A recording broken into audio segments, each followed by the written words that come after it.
What I like to do here is look at the raw vote tallies. People rarely look at raw vote data. They look at percentages, and they're missing a lot of really interesting information that can help us figure out whether ticket splitting was going on. What do I mean by ticket splitting? I mean people voting one way for president, one party for president, and another party for another race, in this case, US Senate. Excuse me. Or was ballot roll-off happening or ballot drop-off? This means people voting for one person but nobody else. And it's important to think about this difference because it can tell us whether the 2024 election was an example of Donald Trump's strength or Republican strength. It can tell us whether it was an example of Harris's strength or weakness versus Democrats' strength or weakness. It can also tell us whether Donald Trump is a necessary ingredient for the type of voter turnout we saw from Republicans. And this is not a very interesting looking slide, but I got to tell you, I think it's probably the most interesting data that we're going to have for you today. Let's start by looking at Wisconsin. This is the number of raw votes that Kamala Harris got and that Tammy Baldwin, who ended up the Democrat winning the US Senate race, got. Look, they are exactly the same. They are exactly the same. They got the same number of votes. So why did Donald Trump win, but also the Democrat Tammy Baldwin win? Well, because look at the Republican raw votes. There were 56,000 Wisconsinites who showed up to vote, voted for Donald Trump, and then left the rest blank. We think. Again, this is when updated voter files are going to be more determinative. But Hovde, the Republican US Senate candidate, got almost 60,000 fewer votes than Donald Trump did.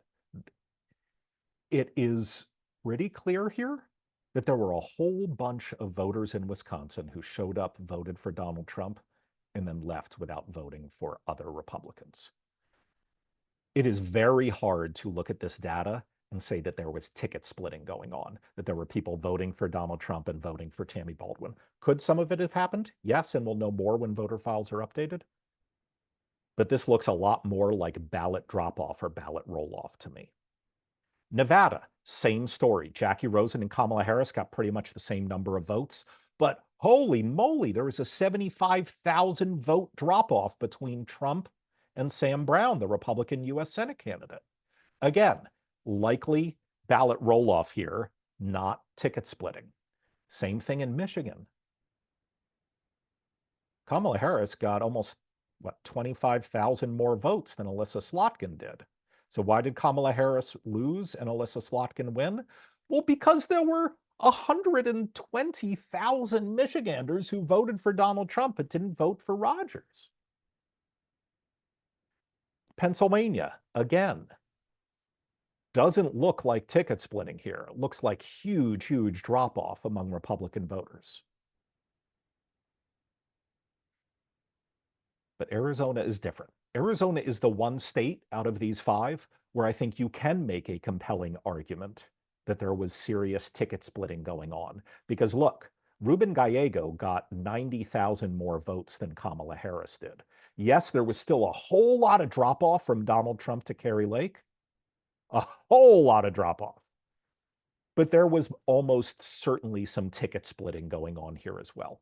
Okay, so what do we mean by this? Why is this important? Well, one way to think about this is let's just imagine, and this is a weird hypothetical, but let's just imagine that Kamala Harris wasn't running against Donald Trump. She was running against one of these Republican US Senate candidates. Well,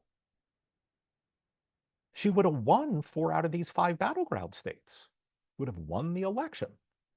Now, I'm not claiming that that actually would have happened. Obviously, when you have different candidates, you have different campaigns. Maybe there were a whole lot of Republicans who would have then voted for the Republican because it wasn't Donald Trump. But this just highlights to you how there was probably very little ticket splitting going on here and it was mostly just ballot drop-off from Republicans, at least in those first 4 states.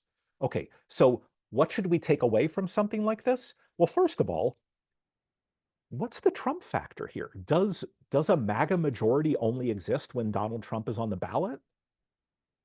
Are there a whole lot of Trump voters out there who only show up if Donald Trump is on the ballot, and then when they do show up, they only vote for Donald Trump and blank the rest? We don't know. We don't know. But it certainly looks possible, perhaps even likely. But why was Arizona different? We should try to find out, was Harris uniquely unpopular in Arizona? Was Gallego uniquely strong? Does it have to do with Gallego being Latino in a heavily Latino state? We don't know, but it's certainly worth digging into. And then finally, I think both parties are going to be scrambling to figure out, who were these Trump drop-off voters? Like, literally, who are they as individuals, but also, what do they care about? What are their views? Because these Trump drop-off voters in battleground states were determinative, period. No doubt about it.